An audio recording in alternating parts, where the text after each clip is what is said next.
anao ry akamiko, resy tsy miady tsy mba namako erezatrany.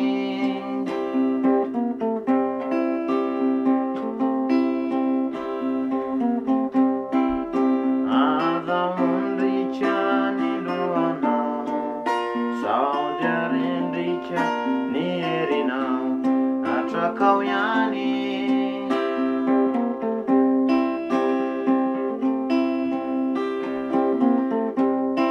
Tantely sy vahona, iza ny fiainana, masoandro sy rahona. Ao anatiny angidy, lay mamisarobidy, fa tsy tonga ho azy.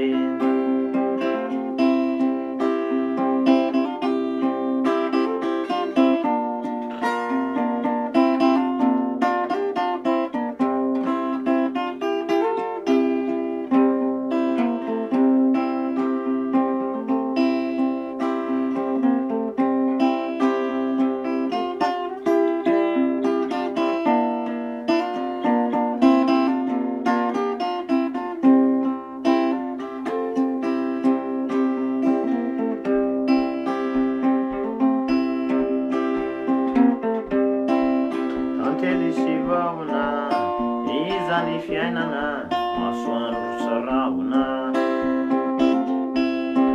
Ao anatiny angidy, lay mamisarobidy, fa tsy tonga ho azy. Andro misy fofonaina, eo no ery etina mianga, tsy ho lavo antany.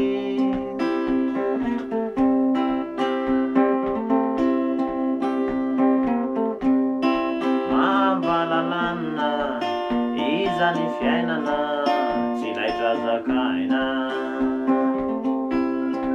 Iza ny indrindra, lilana namana, iaraha mamindra. Katolory ahy reo tananao, manomboka androany, tsy rery anao, iaraka hatrany.